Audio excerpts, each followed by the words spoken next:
তিনটি রাজনৈতিক দলের সাথে আমাদের সংলাপ করেছি। তার মধ্যে একটি হচ্ছে ন্যাপ বাসানি, আর দুটি আমরা পরবর্তীতে বলছি। আমরা এখন ন্যাপ বাসানির সভাপতি অ্যাডভোকেট আজহারুল ইসলাম সাহেব উনি বক্তব্য রাখবেন, সংক্ষিপ্ত দুই তিনটা কথা। আমিও দুই তিনটা। বিসমিল্লাহির রহমানির রহিম। উপস্থিত সাংবাদিকবৃন্দ, আসসালামু আলাইকুম। বর্তমানে দেশের জন আকাঙ্ক্ষা হচ্ছে নির্বাচন। অতীতে গত তিনটি নির্বাচন জনগণ ভোট দিতে পারে নাই, আপনারা সবাই জানেন। এই ভোট দেওয়ার জন্য নির্বাচনের জন্য জনগণ উন্মুখ হয়ে আছে। এই সরকারের যদি সদিচ্ছা থাকে, ইন্টারিম গভর্নমেন্টের আগামী জুলাইয়ের শেষ সপ্তাহে ইলেকশন তারা করতে পারে। সেখানে আমরা সবাই মিলে বলতেছি আগস্ট, সেপ্টেম্বর, অক্টোবর, নভেম্বর, ডিসেম্বরের মধ্যে অন্ততপক্ষে একটা সুষ্ঠু নির্বাচন করার ব্যাপারে।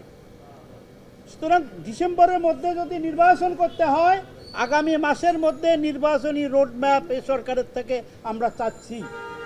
এই সরকারের কাছে আমি আবারও অনুরোধ জানাচ্ছি যে আপনারা অতি সত্বর নির্বাচনী রোডম্যাপ দেন, জনগণের আকাঙ্ক্ষা আপনারা পূরণ করেন। ইনশাআল্লাহ জনগণ আপনাদের দিকে দেখবে। আসসালামু আলাইকুম। জাতীয়তাবাদী দল বিএনপির সাথে আমরা একসাথে এতটি বছর আমরা একসাথে কাজ করেছি, কাজ করে যাব। আমরা এই সংকটময় চাই অতি দ্রুত নির্বাচন দিবে, আগামী মাসের মধ্যেই রোডম্যাপ দিবে নির্বাচন করার জন্য। এবং আমরা দেশের মানুষ সবাই উদ্বেগী, সরকার আমাদের জন্য নির্বাচন দিয়ে আমাদের দেশটিকে সুষ্ঠুভাবে আবার পরিচালনা করার সুযোগ করে দেন। সবাইকে ধন্যবাদ। Thank you.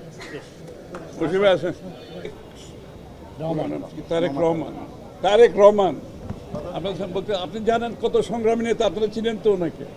হ্যাঁ, রাস্তায় সংগ্রাম ঐক্যবদ্ধ আন্দোলন করেছিলাম, দীর্ঘদিন ভোটাধিকারের জন্য লড়াই করেছি।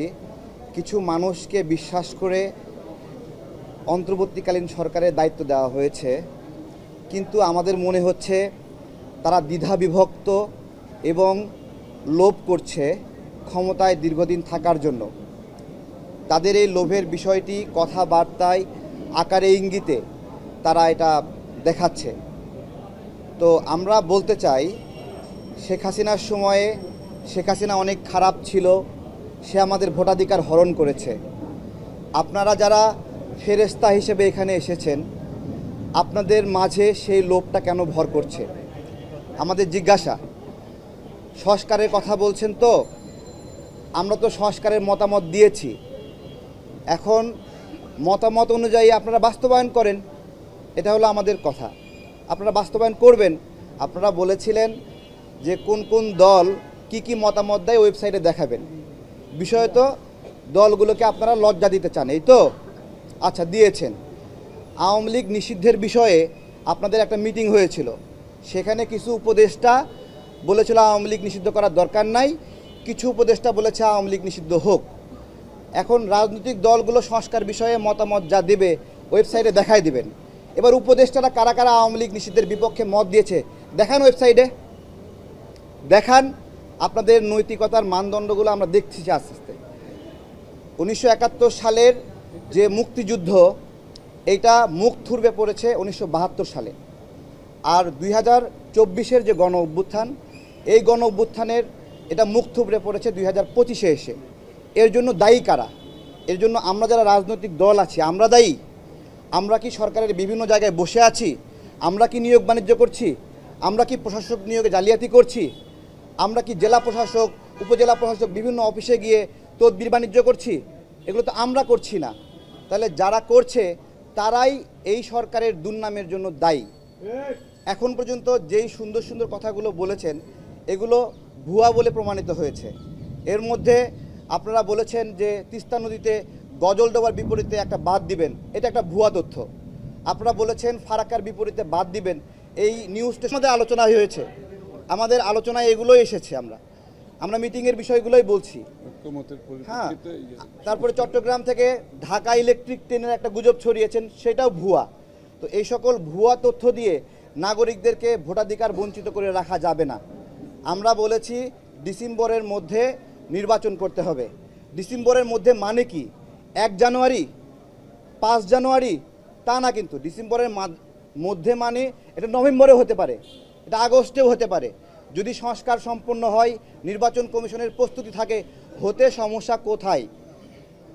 তাই নয়, আপনাদেরকে তো ক্ষমতা উপভোগ করার জন্য দায়িত্ব দেওয়া হয় নাই।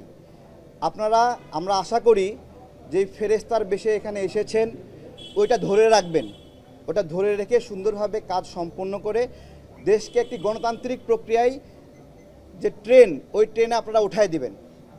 দেশটা জনগণের দ্বারা নির্বাচিত সরকারের হাতে চলবে।